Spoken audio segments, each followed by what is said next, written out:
Look, I want to be working on videos about smallpox history and peat bogs and the ocean sunfish. And I would, of course, much rather this video be any of those videos. I don't want to be talking about this. I want, very badly, to be an internet science guy, because that is a very good job. With this fairly low stress. It's very interesting. But one of the things about being a science guy is that truth just feels really important. Because that's what science is, right? It's like a bunch of tools that we use to get a sharper and sharper understanding of reality. As we say a lot on this channel, everything we know is something we figured out. And if you're thinking, and I know some of you are, God, I wish Hank would stay out of politics. I do too. I don't want to be here, but I can't stop thinking about Renee Good and truth. There are a lot of things that we don't know about Renee Good or the man who killed her. But there are things that we do know. We know that Renee Good turned her steering wheel so that her car would not be pointed toward the officer. Now, certainly the officer may not have noticed that, but we do know that if she had wanted to kill him, she would have acted very differently. And there's some other facts here, like that Donald Trump said that she viciously ran over an ICE officer, which is not true. And Kristi Noem said that what she did was an act of domestic terrorism.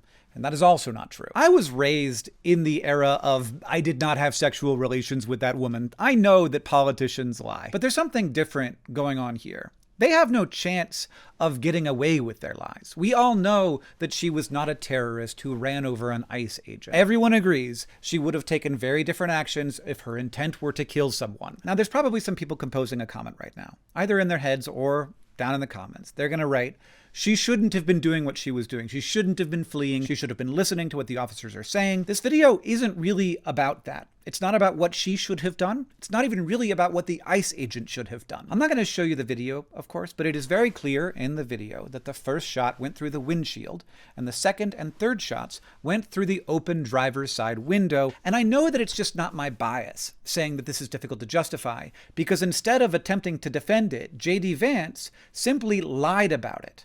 In a reply to a tweet about this, he said, "Side window? You could see the photos of the car with bullet holes. The shots came from the front of the car because that's where the officer was standing when he was hit by the car. He is allowed to discharge his weapon in self-defense. The shots came from the front of the car. You could see photos of the car with bullet holes." These two sentences astound me, because they indicate that either the vice president has been basing all of his commentary about this situation on an incorrect belief that could be corrected by watching the video that much of America has already watched, or he is perfectly okay lying about well-known and easily discoverable facts. The officer fired 2 shots through an open side window point blank, and J.D. Vance says the shots came from the front and there are bullet holes to back him up. These statements are not true. I don't know anyone who thinks these statements are true. These lies are about very simple, visual, concrete things that millions of people can independently verify for themselves.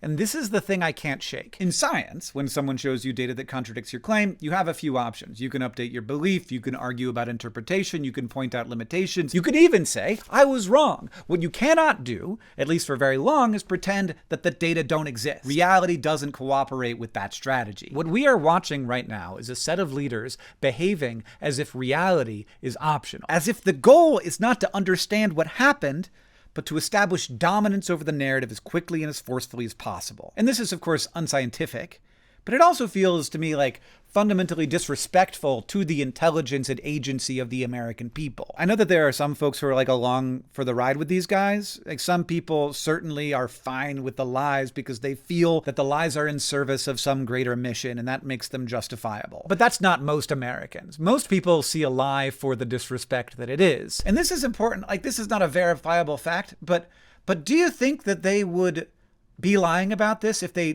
didn't think the shooting deserved more justification than the facts gave us? They'd stick to the truth if they thought the truth was enough. And so I think that they are showing by their actions that they also don't believe the shooting was justified. Otherwise, they wouldn't be lying. I keep thinking about this for 2 reasons. First, it matters a lot for America whether or not we are a country where the truth still matters.